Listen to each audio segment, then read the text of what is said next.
All right. For those of you who I have not met, my name is Robert Young. I teach saxophone over at the University of North Carolina School of the Arts in Winston-Salem, North Carolina. And thank you all for joining this call this weekend. I'm really looking forward to sharing my thoughts and um, my thoughts on some of the things we're going to be talking about today. So I'm going to go ahead and share my screen.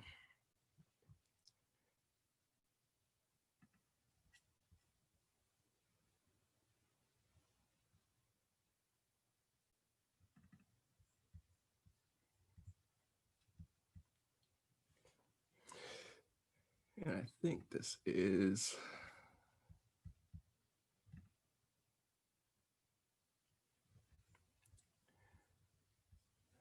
So I'm assuming that you all can see, that you can see this. So just a brief introduction before we get started. So this presentation pretty much spawned out of several years of um, uh, some curious interests I had going through high school, undergraduate, graduate, and into academia, um, regarding how to be maybe more efficient in the practice room. So just a little bit of background about myself. In high school, um, I mean, like many of you, I practiced a significant amount. And I was really enjoying the fruits of that labor, um, because I saw myself improving um, at a rate that I was pretty satisfied with. I was pretty happy with. Um, and then fast forwarding to the University of South Carolina, where I did my undergraduate studying with Dr. Clifford Lehman, who was actually my teacher in high school as well. But again, I practiced a significant amount, and I saw myself improving because of that. Um, and again, grad school, I went to University of Michigan to work on my master's degree, study with Professor Donald Sinta. Um, and again, I was kind of relishing in the in the realization that a full-time load in undergrad, while I was getting my bachelor's, was 12 credits, even though most music majors um, very rarely take 12 credits for their 4 years. I use, I probably averaged 15, 16, 17, 18 credits per semester. And then in grad school, the full-time load dropped down to 9 credits. So of course, I spent a lot of time practicing, and that was something that I was really um, uh, uh, attributing to a lot of my growth, the time I was able to spend in the practice room. Now, maybe it was a naive thought, but I assumed that when I went on to study my at the DMA, studied went in and enrolled in a DMA program, which I got at the University of Michigan as well. I assumed that I would have the same kind of time, that same kind of raw time to spend in the practice room. But my experience at the DMA level, and maybe some of your experiences as well, who's been through that process, was that time was a little bit more precious.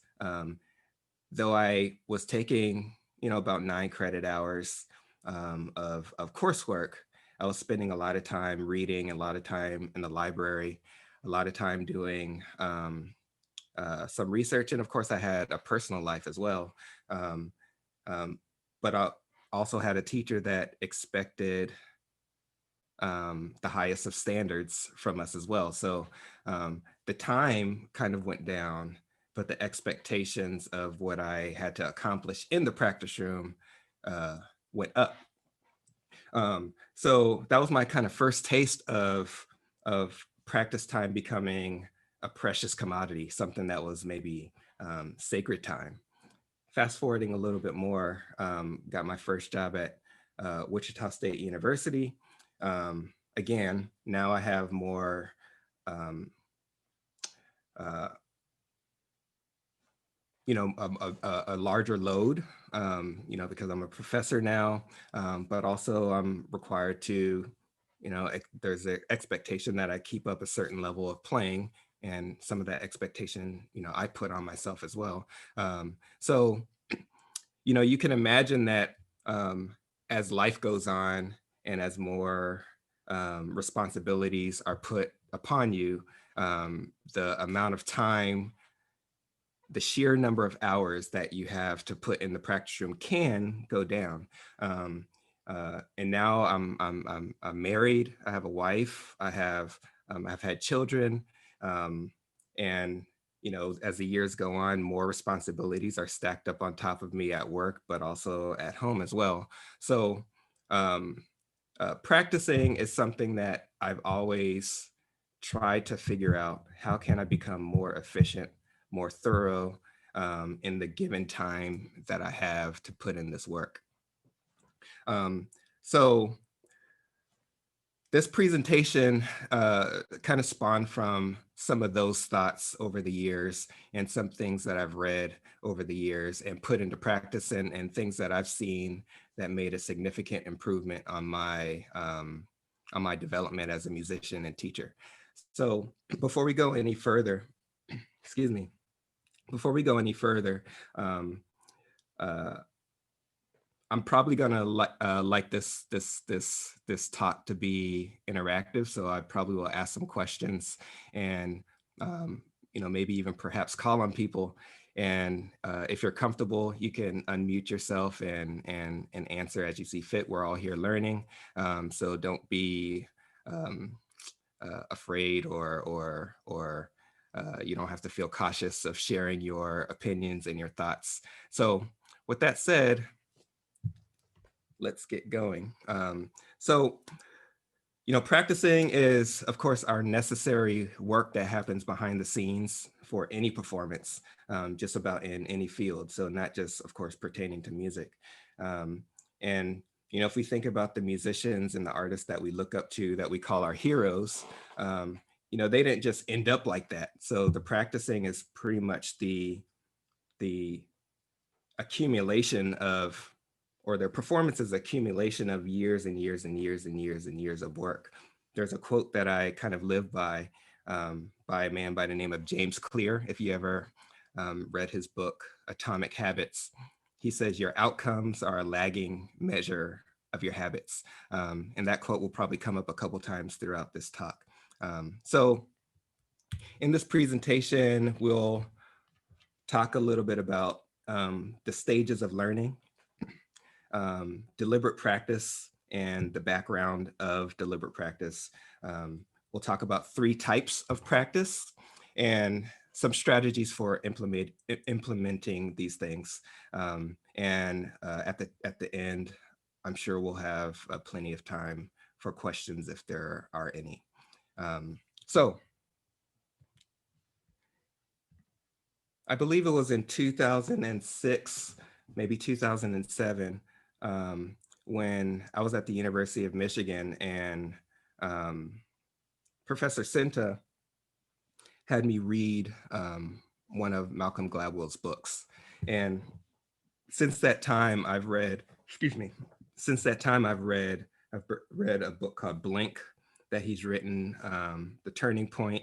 And he has also another book that I read while I was working on my master's called Outliers. And I remember at the time when I read this, I believe it was in 2006, a few other people in the studio were reading the same book, and Professor Sinta was reading it at the time, and we were all kind of talking about it. So Outliers, the story of success, sort of the premise around the book was Malcolm Gladwell. If you're not familiar with Gladwell, he's an amazing thinker. He's an amazing writer, a very compelling writer. And when I read this book, I was kind of soaking in every single thing he was saying. It made so much sense, and it really resonated with me in terms of where I was in my development. Kind of scratching and clawing, trying to find ways to get better. But the biggest takeaway that a lot of people carry on from this book was Malcolm Gladwell has this chapter in the book called the 10,000 hour rule, or a concept in the book called the 10,000 hour rule. And we've all probably heard about this. Gladwell pretty much through his research and through his findings says that it takes 10,000 hours of practice to reach a level of expertise or mastery. And, a couple of the quotes in the book, he mentions the 10,000 hour rule is a definite key in success.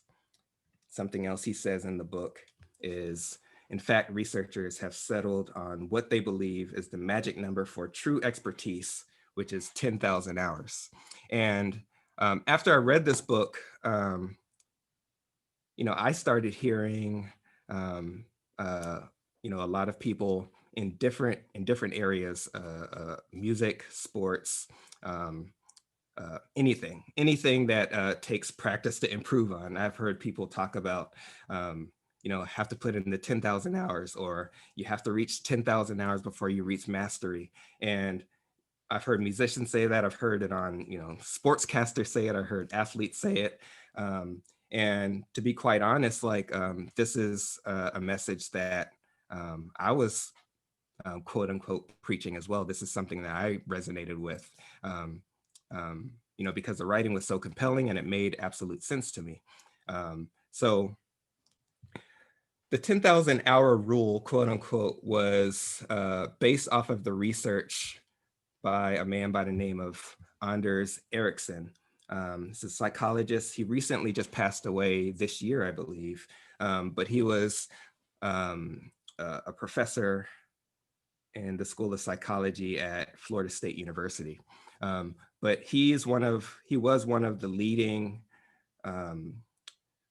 leading scholars on expert performance.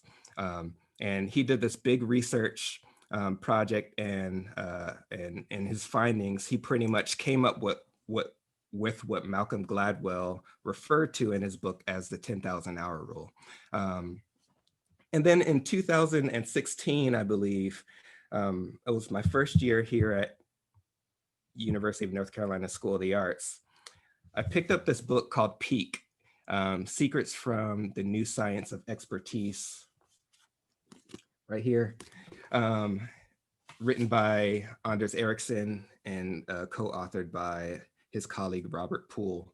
And one of the things I was shocked to learn when I read this book was he pretty much directly says that Malcolm Gladwell misinterpreted his findings and his research. He appreciates that Malcolm Gladwell kind of made Anders Ericsson's research popularize. The mass public knew about this thing called the 10,000 hour rule. But the source, Ericsson, quite frankly, says that Gladwell maybe missed a couple of points in the foundations of his research. So just a little quote from this book. The best way to get past any barrier is to come at it from a different direction, which is one reason it's useful to work with a teacher or a coach. So one thing that Ericsson mentions is that he's not saying that it takes 10,000 hours of practice to reach expertise. At first, he's also saying that it's not a magic number. 10,000 hours is not a magic number. Through his research of studying musicians and athletes, he found that it took an average of 10,000 hours of a specific kind of practice that led these students in the right path towards success. So it's not 10,000 hours and you become a master. It's more so, it takes a large volume of a specific kind of practice that he coined as deliberate practice, to reach um, a level of success, or you're in the right trajectory for reaching that certain level of success. So we'll come back to what deliberate practice is in a second throughout this presentation. But there is a specific guideline to what deliberate practice is and what it isn't. And that's what we're going to maybe explore a little bit throughout the next few slides. All right. So in the world of educational psychology, there's what they call the competence learning model. Some people call it the competence ladder. I've heard it also called as a hierarchy of competence. And what this is there are different stages that everybody takes to learning a skill at a high level. So you have a foundational level of learning, and then you climb up the ladder to a more advanced, the most advanced level of learning. So, and hopefully I might call on some people here. So the first stage of learning is called the unconscious incompetence. And what this essentially means is that, you could probably read between the lines with the term. The unconscious incompetence essentially means that you're performing a skill or doing a skill incorrectly, but you're unaware of it. So the unconscious incompetence. So if you think about, you're starting a fifth grader or a sixth grader on the saxophone or whatever instrument, and they're articulating incorrectly. They think they're doing it correctly, but they're doing it incorrectly. Maybe they're just doing what I call the who attack, just articulating with their airstream, and their tongue is never making any kind of contact to the reed. But they're putting separation between the notes, and from their vantage point, it sounds like they're doing exactly what their teacher is doing, right? So they're unaware that they're performing the skill maybe incorrectly. So once a teacher points it out to them that, hey, maybe you should try to make contact with the tip of the reed, and this is the proper way to articulate in most settings. So now they're aware that they're doing it incorrectly, and they move immediately to the conscious incompetence. So they're aware that they're performing this skill incorrectly. So you started unconscious incompetence, and then once a teacher or somebody points maybe the flaw out to the student, immediately they go to the conscious incompetence. So that student goes home and they practice a lot, and eventually they get the hang of it. And they're able to articulate and put it into practice. And now this skill moves to the third stage of learning, which is the conscious competence. And the conscious competence, maybe let's have somebody. What do you think the conscious competence means? Before I call on anybody, maybe somebody will be willing to unmute and take a stab at it. So, what do you think this third stage of learning entails?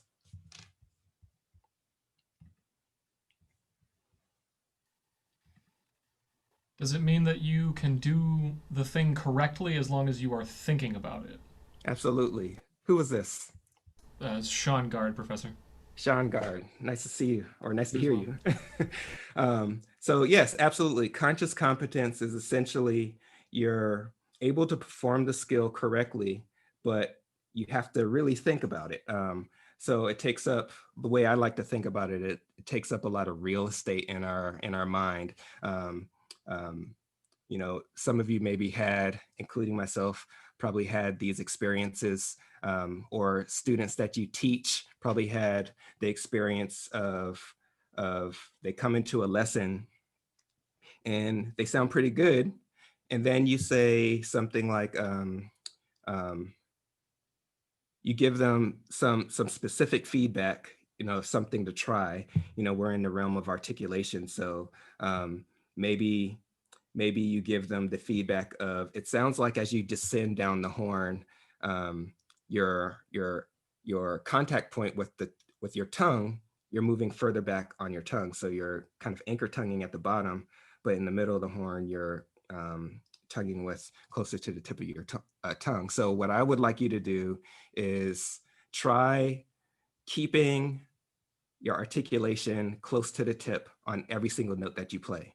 So they're articulating well, um, takes up a lot of real estate in their mind, but now that you give them that specific feedback, it's almost like sometimes they can't play their piece anymore because they're focused so much on this one skill.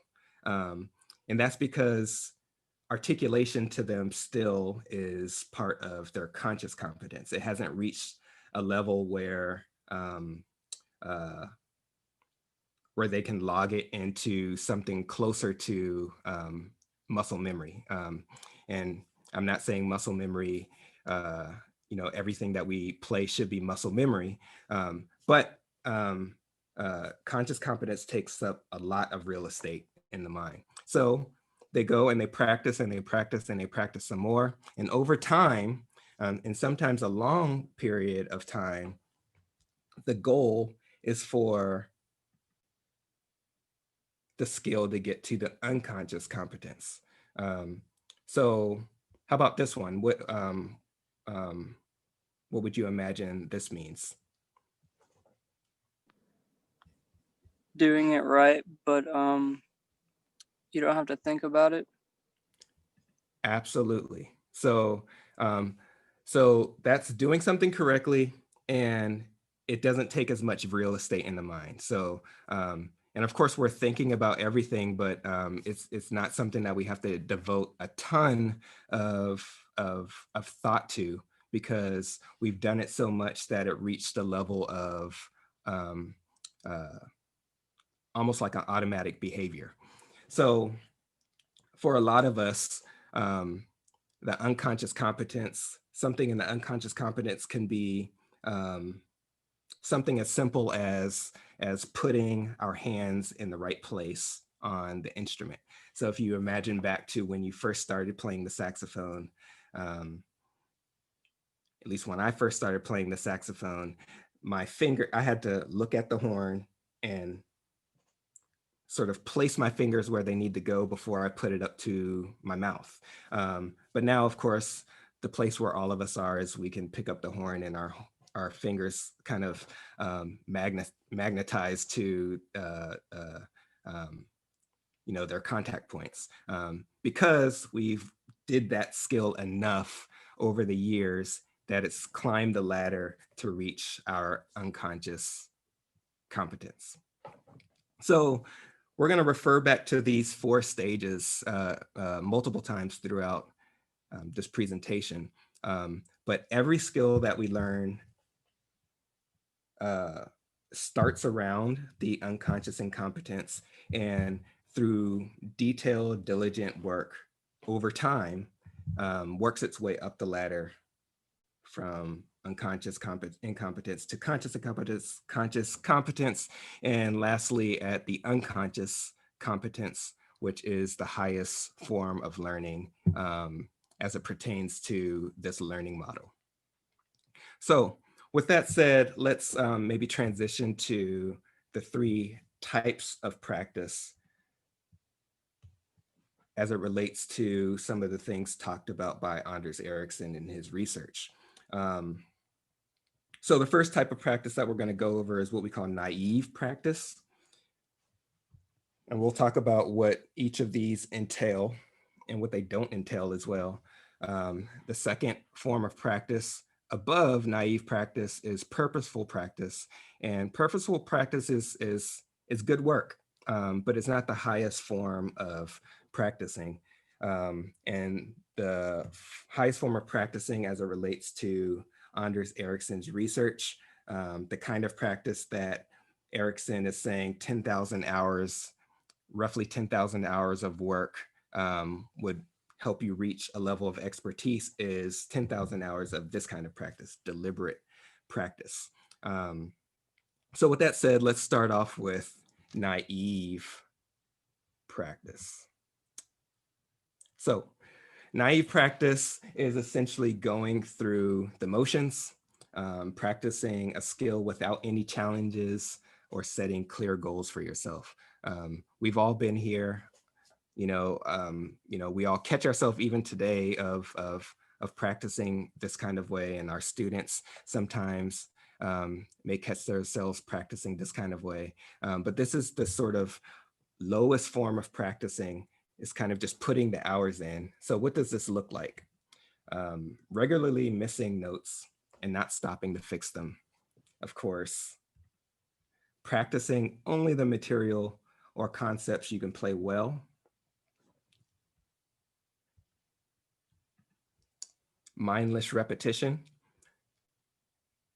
And of course, repetition is a good thing, but mindless repetition is part of what makes up naive practice. And also practicing material and concepts that you can play well. Of course, that's a necessity, but only practicing these materials, or for the vast majority of our practice time, practicing these materials may not be the best for us. And lastly, cramming. So a student has a lesson on Friday and they didn't practice too much on Saturday, Sunday, Monday, or Tuesday. So they decide to put in 5 hours, 6 hours every day from Wednesday leading up to their lesson on Friday, in order to play well for the teacher or in masterclass, or maybe it's even a recital, cramming before a recital. And it could be that doing these things, we see improvement. But we'll talk about maybe the reason why this is the lowest form of practicing in this next slide.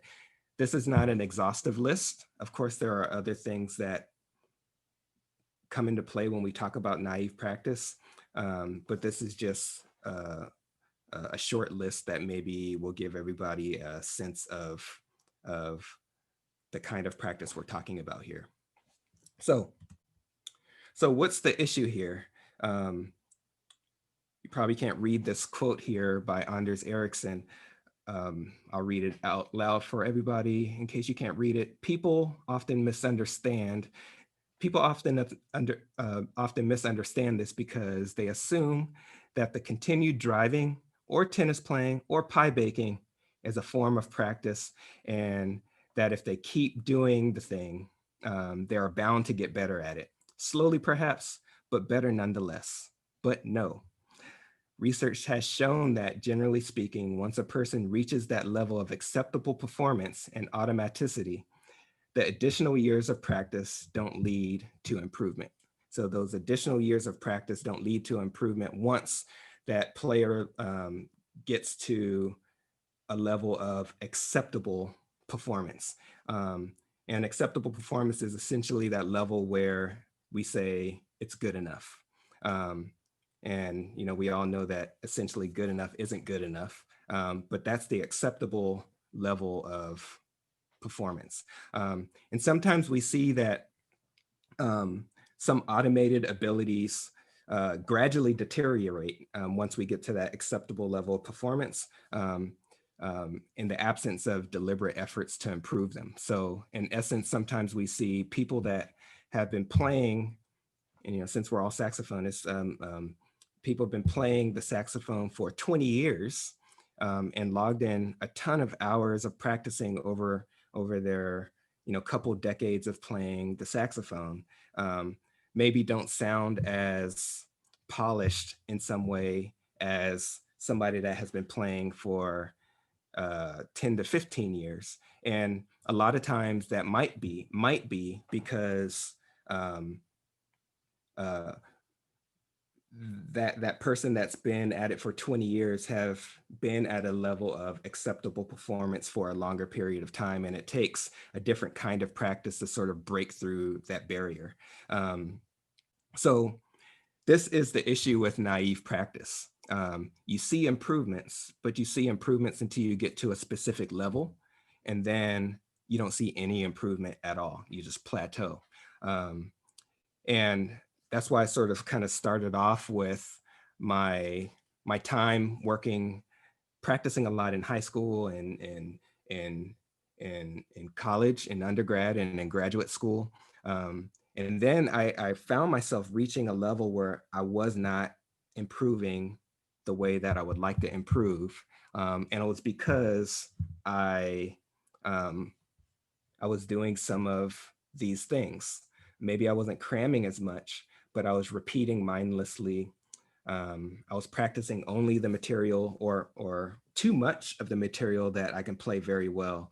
Um, so, and some things that might not be on this list. So those were sort of my red flags, or my red flag was the fact that I wasn't improving like I wanted to improve. So I had to maybe sit down and refocus on what I'm doing in the practice room, which leads us to the second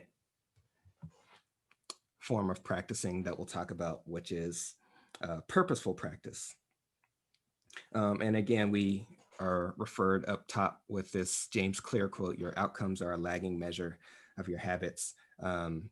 And something that he says is that our our uh, our financial outcomes are a lagging measure of our spending habits, right?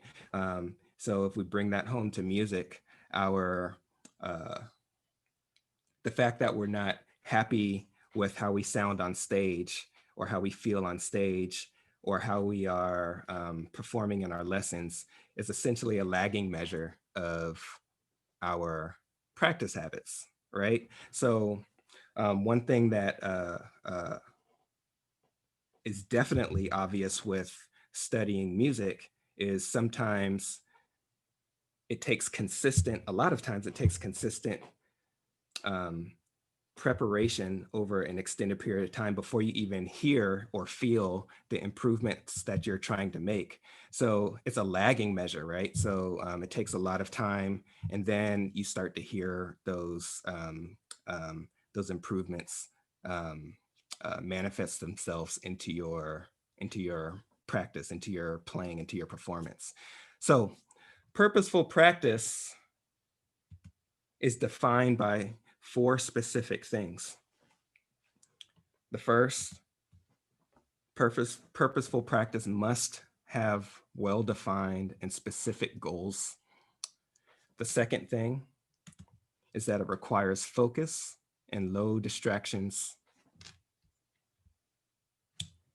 Thirdly, immediate feedback.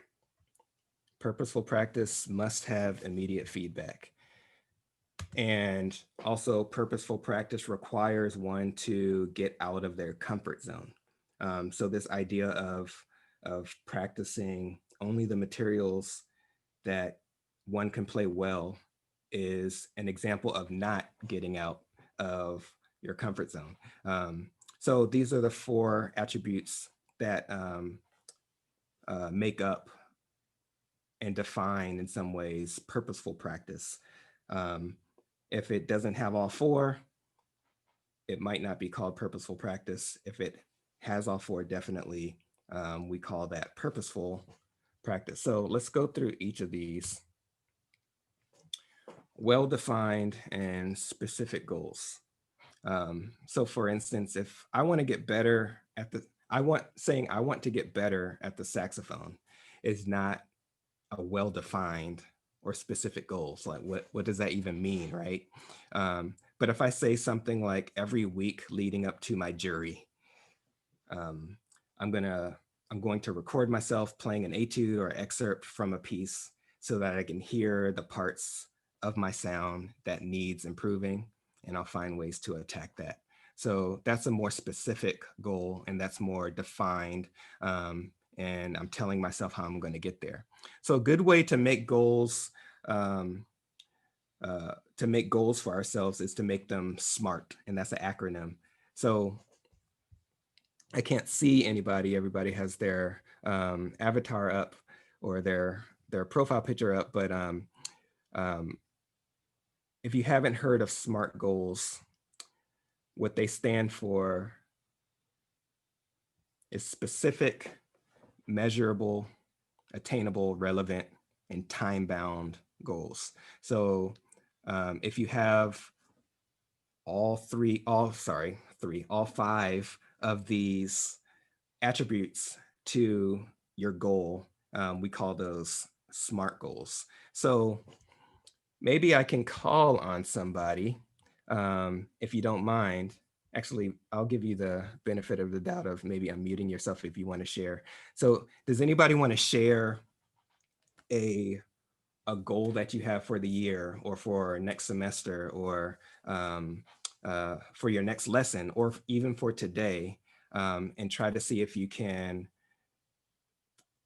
mold that goal into something that we would call SMART goals? Does anybody want to take a stab at it? Don't be shy.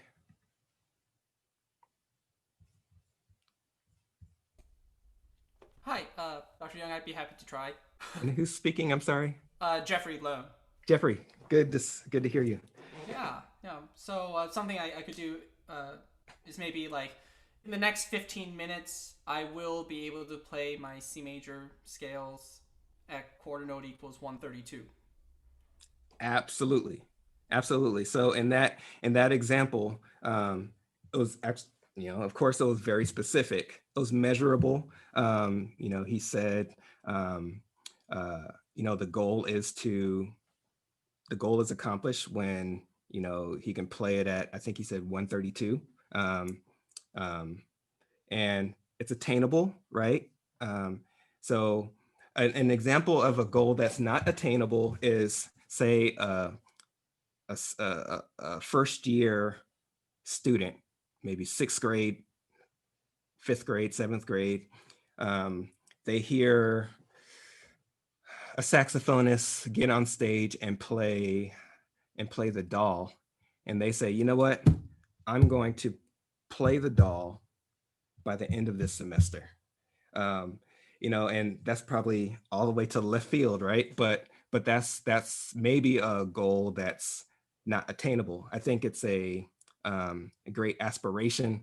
I think that goal by itself is not a bad thing, but it could do some damage because it's not necessarily attainable for somebody that doesn't have that kind of backing of years and experience behind them. So Jeffrey's goal was definitely attainable. It's relevant to what he's doing. I didn't go through what these things mean. So it's relevant to what he's doing. He's trying to improve as a musician, as a saxophone player. And this is definitely relevant to that person. And it's time bound. I think he said 15 minutes. So if he just said, my goal is to be able to play C major at 132, that's specific, is measurable, is attainable, it's relevant, but there's no deadline. There's no time constraint on it. So we would not call that a SMART goal. And this is not to say that we have to make our deadlines, but the idea is that we just place these deadlines and work towards them, make every effort we can to meet these goals in our designated time frame. But if it doesn't happen, that's not the point here. Is the fact that we set these goals, we set these constraints, and we work towards them. So many of us probably will have more examples of what a SMART goal looks like, but that kind of gives you a rough overview of what we're talking about here. So if you're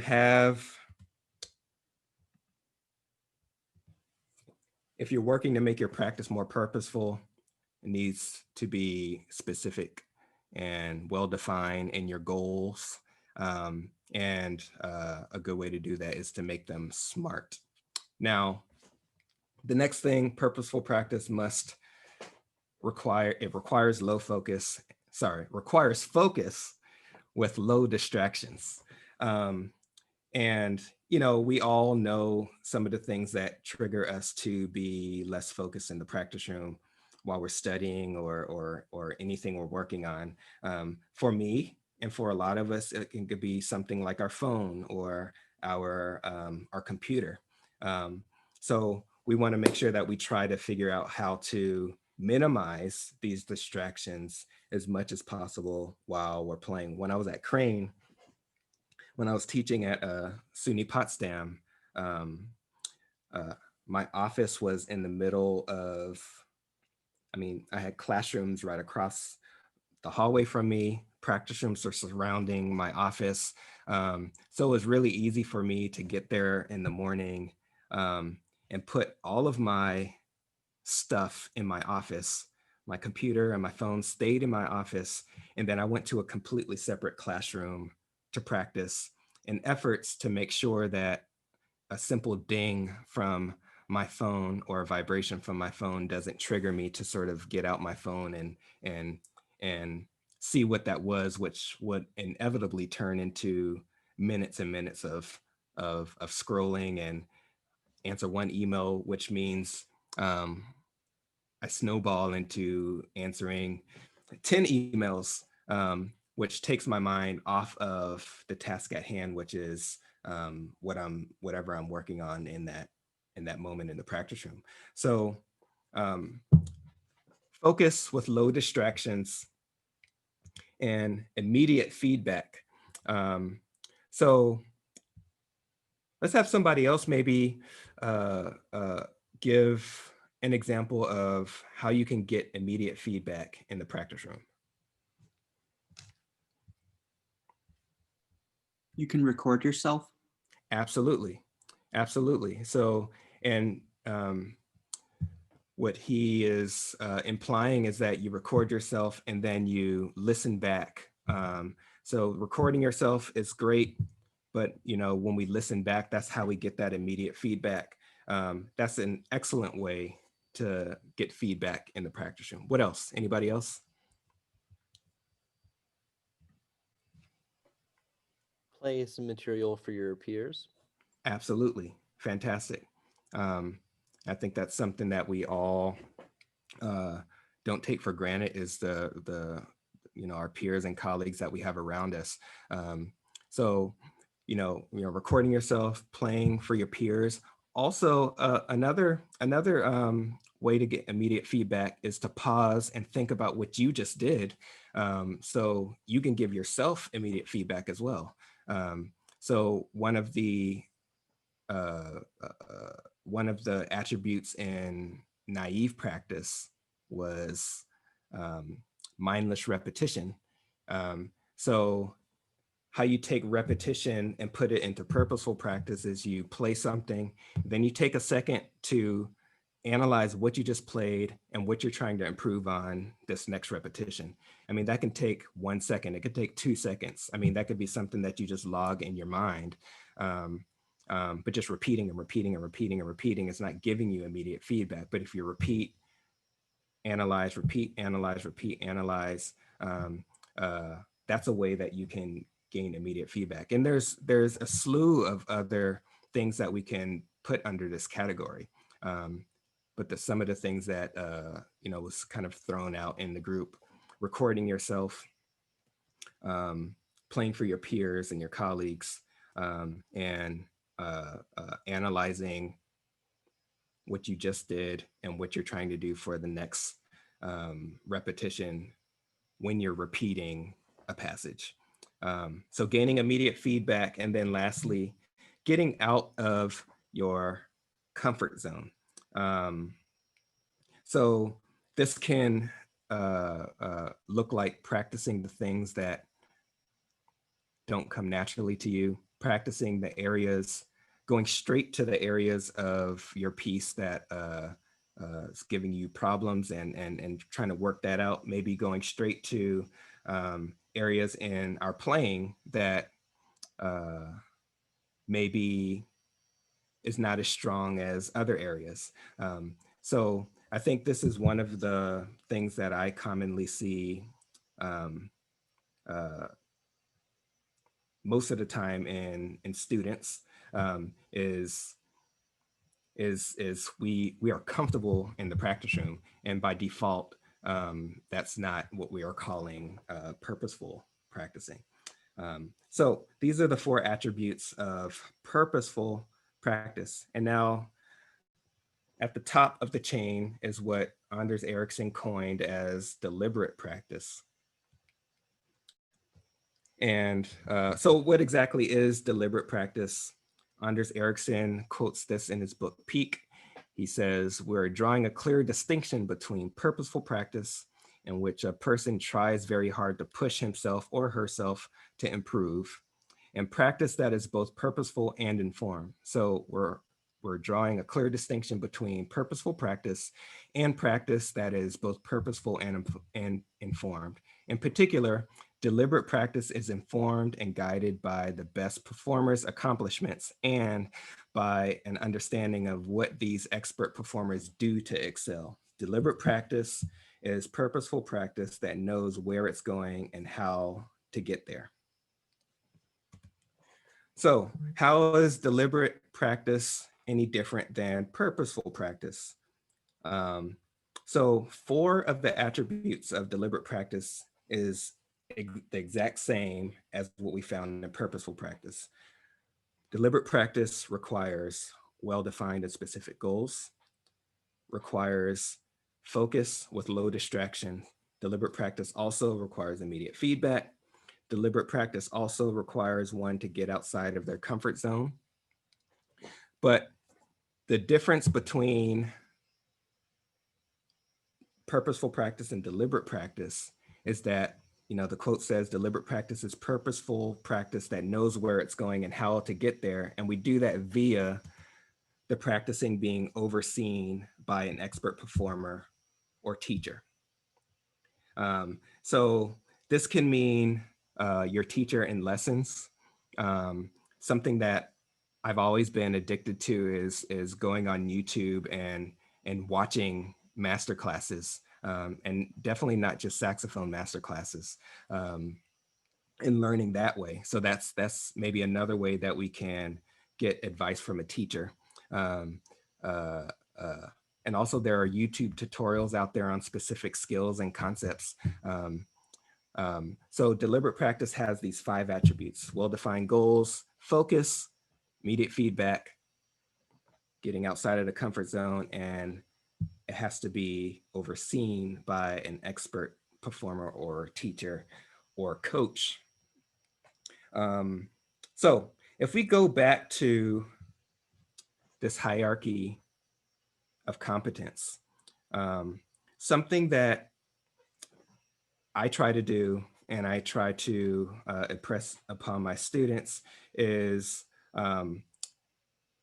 taking some sort of inventory in our skill sets as musicians, as artists, as educators, and putting things into these categories. So we have to know what falls in our conscious incompetence, conscious competence, and unconscious competence. So maybe something that I encourage people to write down a few things in each of these categories. And perhaps it's not realistic to write anything down in the unconscious incompetence, because by default, you don't really know, or you're not aware that that's an area that there is some flaw.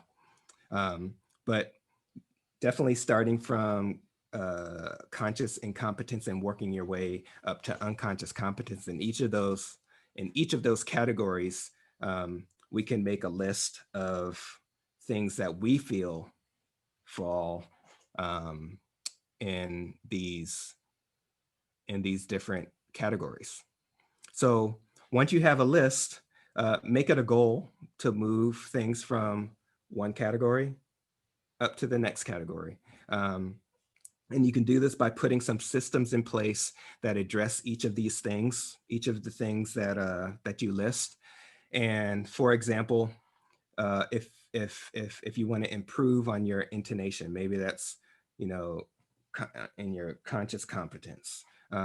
So you want to put some systems into place that you can take to the practice room, take to the shed, and address these things, and hopefully over time move those up to the next stage. So some of those things, if we're working on intonation, could be find some exercises to play along with the drone. Some of those things could be talking to your teacher or your coach or your mentor and find out what they do to improve on their pitch. You know, increasing flexibility exercises, researching about what other artists do to work on these things. And of course, there's no substitute for making it a priority every day. So whatever that system that you put in place for yourself to move from one category to the next, you know, just devote yourself to that and see if that makes anything move in the direction that you're happy with. So with that said, going back to this ladder, this hierarchy of competence, this diagram essentially shows that we climb from one step to the next. And the unconscious competence is at the top of the chain, right?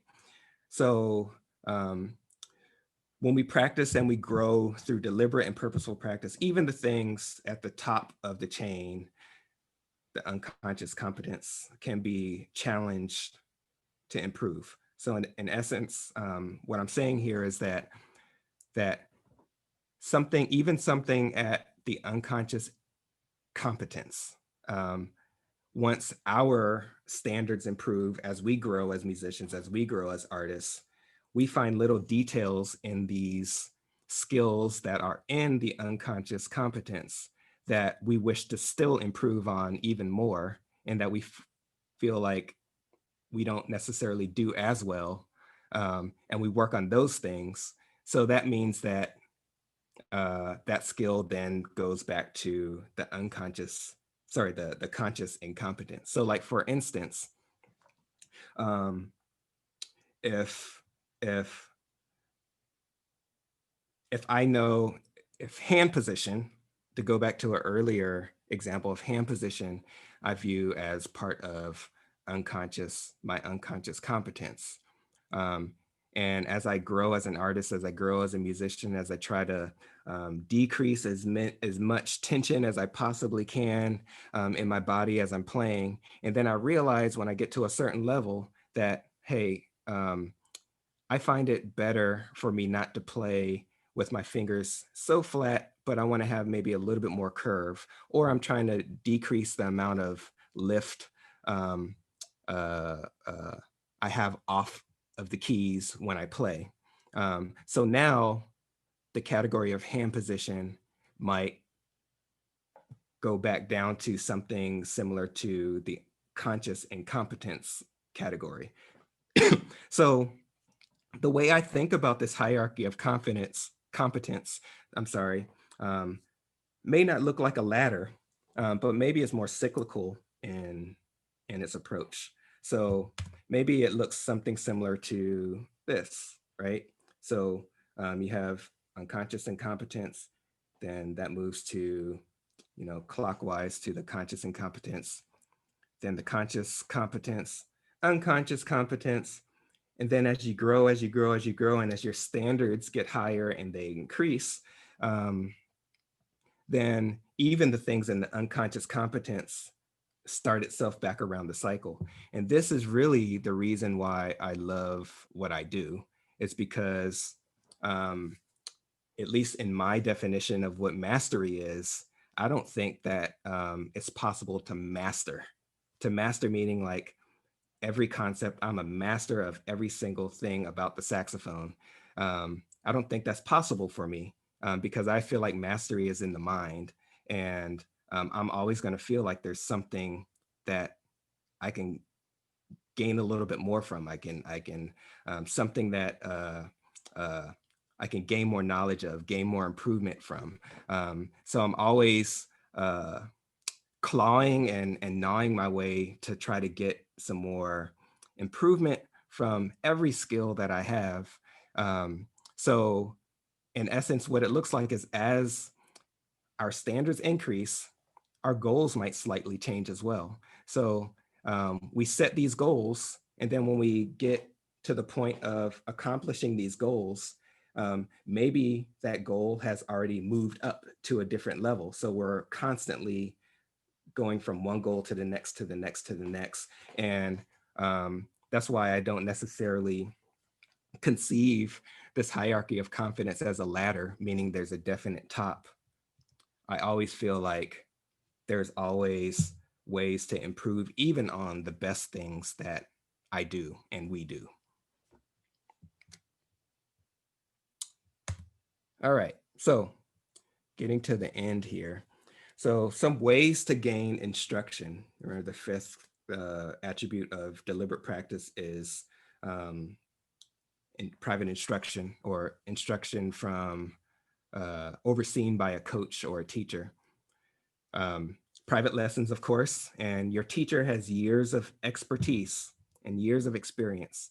So you can maximize on their years of experimentation and problem solving in their practice room, years in practice room. You can maximize on that time of the years they spent in the practice room experimenting and problem solving. Your teacher is also able to provide you with a clear roadmap and can potentially help you avoid some pitfalls that lie in front of you. Online masterclasses is another way to gain instruction. You can learn from your peers, as somebody said. Reading books, reading articles, and also keeping a high level of curiosity for learning. And I can't stress that last one enough, like staying curious and stay in a posture of learning is crucial to open yourself up to gain instruction. So a few concluding suggestions.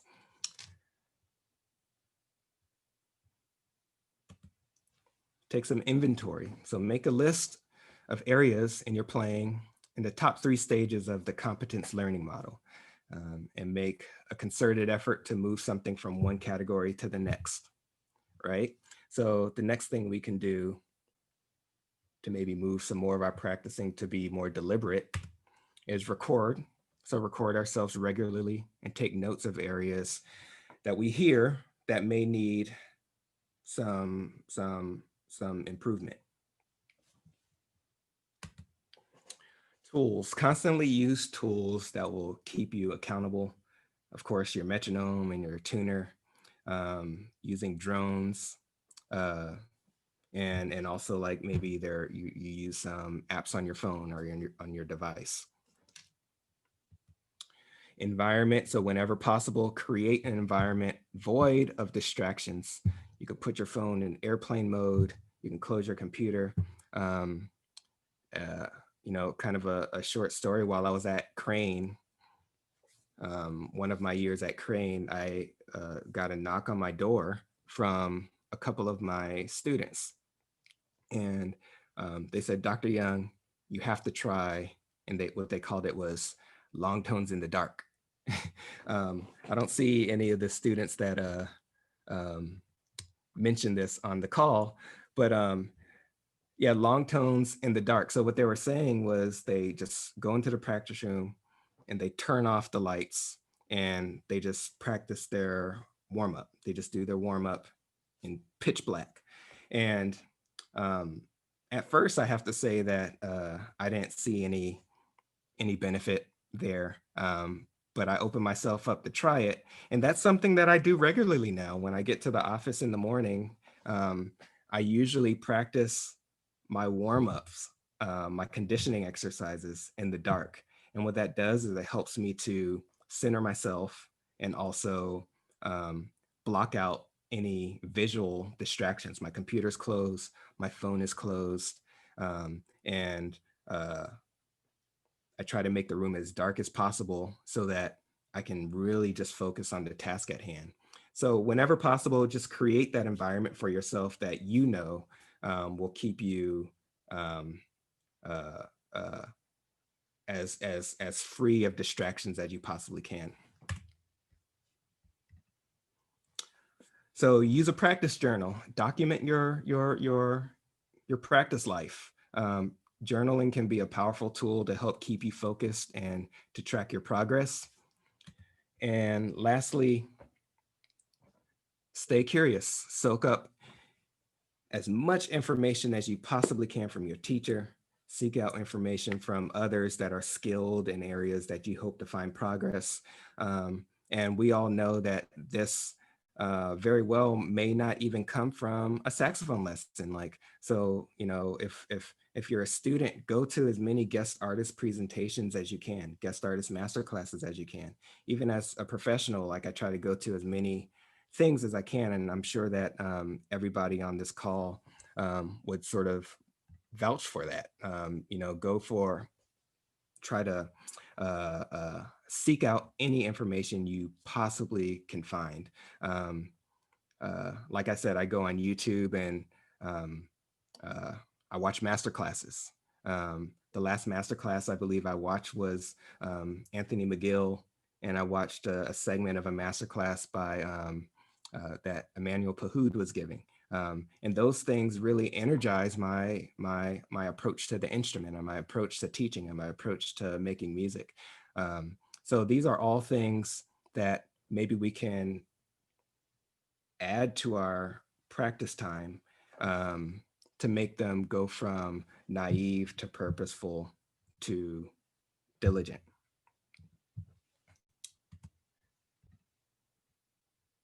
And that's all I have right now. I'm reading part of a book by Edgar Schein. He's a leadership expert. And I believe he's a professor emeritus at MIT. He wrote a book called Humble Consulting. And in the first parts of the book, he writes, "You get what you settle for." And I think that was pretty fitting for this presentation. My contact information is here. My email address, robertyoungsaxophone@gmail. My website, robertyoungsaxophone.com, and Robert Young Sax on all social media platforms. So you can reach out to me there. And lastly, are there any questions?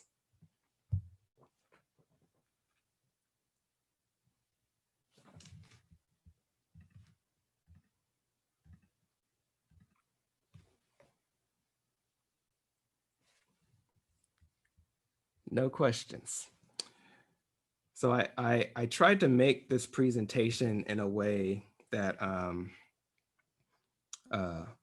all levels can take the information and immediately, you know, go to wherever we go to practice and implement some of these strategies. These are things that I found to be helpful in my growth and helpful in my continued growth, I should say. And I hope some of this stuff can be helpful to some of you on this call as well.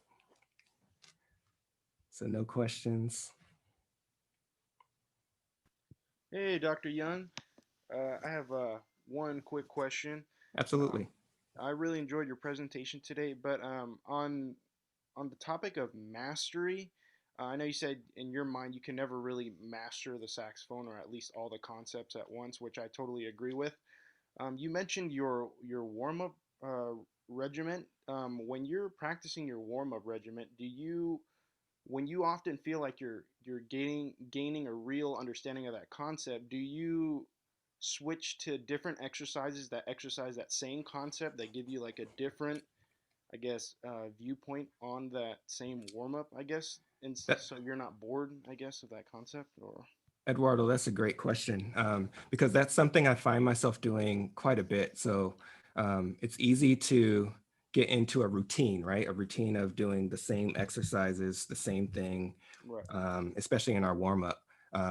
And I feel like once I find myself getting to a level where I'm comfortable doing a specific thing, and kind of referring back to what I was talking about in the presentation, this level of acceptable performance where I'm not finding myself improving at the rate that I feel like I should be improving on at that given skill. I would switch it up. I would make it more challenging for myself. So there are times where I would say I do these Remington long tone exercises. So I start on, say, concert B flat, move down to concert A, back up to B flat, and then the bottom note keeps pivoting down a half step off of the top concert B flat.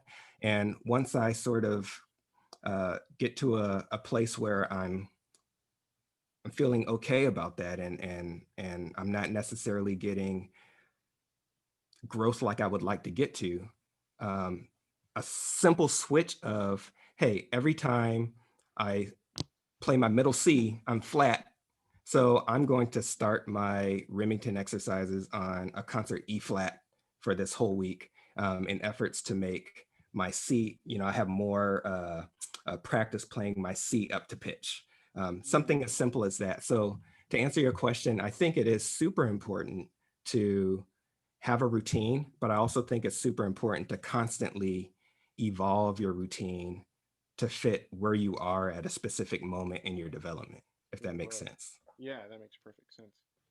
Cool. Thank you. Absolutely. I have a question, Dr. Young, and thank you for your outstanding presentation today. Absolutely.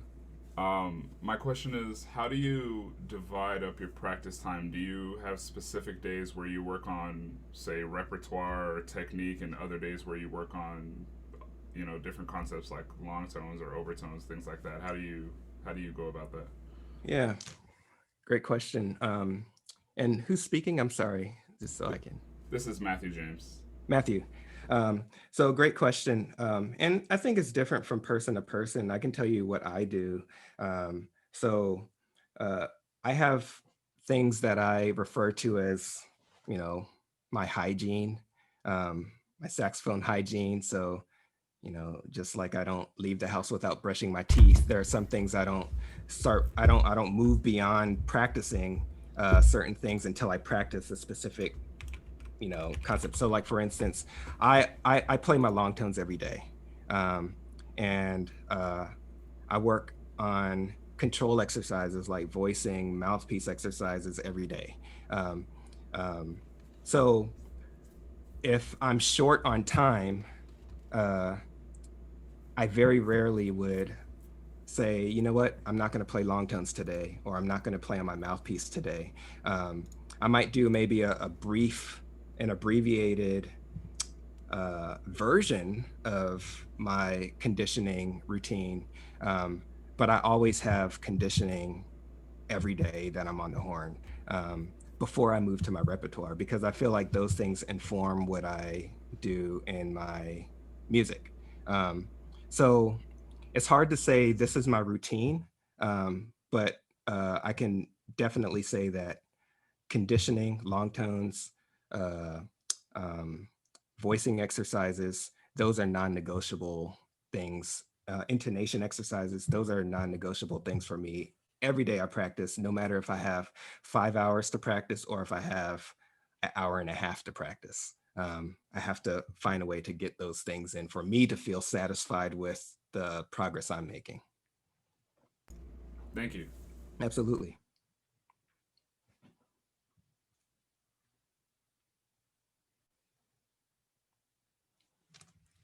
Any others? Hi, Dr. Young. Thank you for your presentation. One question I wanted to ask was, what are some things that are currently keeping you curious or that are driving your curiosity? Good question, Dylan. um, I'm constantly uh, and correct me if this is not what you are referring to, but something that constantly is, uh, I'll say, kicking my butt as a saxophonist, um, and constantly trying to find ways to get these skills into my playing is I hear certain things in other instruments approach to their instrument.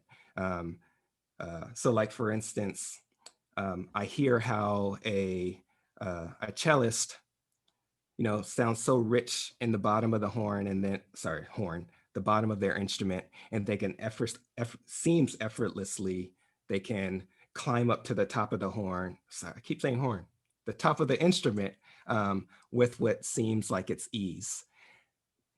Little things like that on every single instrument, I'm trying to find ways to really um, uh, see if I can grab like 1% of those things and put it into my playing, or 1% of this thing and put it into my playing. So that's something that constantly keeps me hungry on the horn. Um, but in terms of maybe intellectually, I guess I'm always thinking about uh, better ways to approach.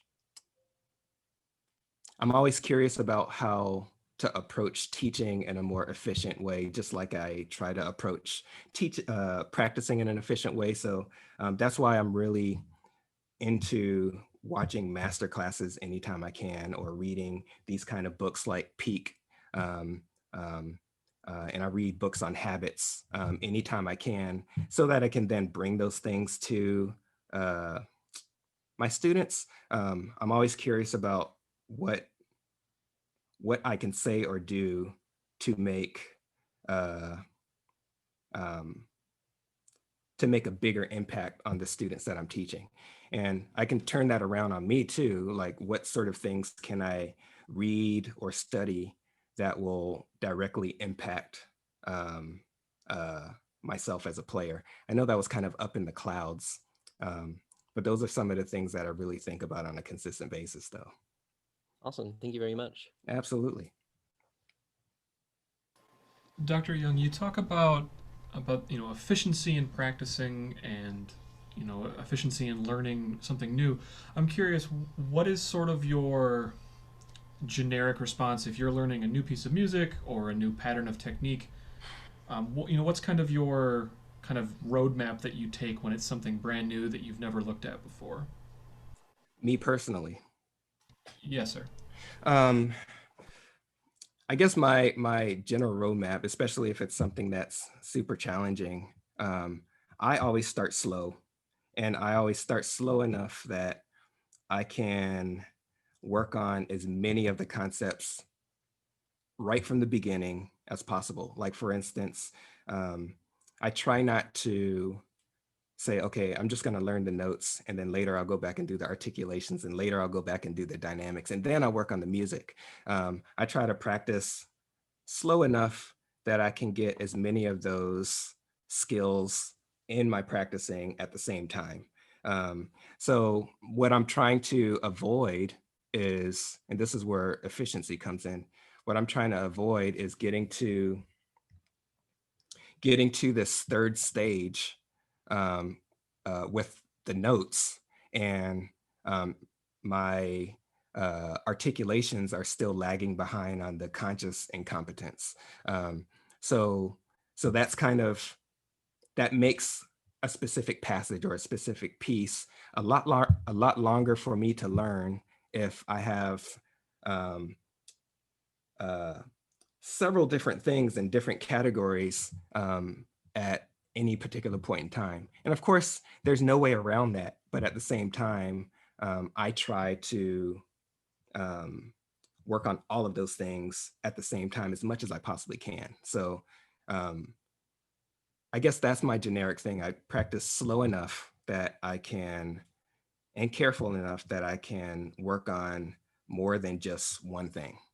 And then I can grow those things at somewhat of a similar pace. Um, so that I don't have to necessarily go back too much and say, okay, now I have to learn this because I missed this on those beginning stages, if that makes sense.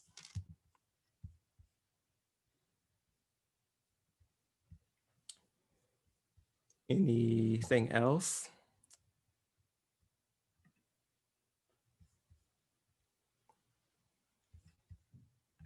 I'm scrolling through here to see if I see any hands.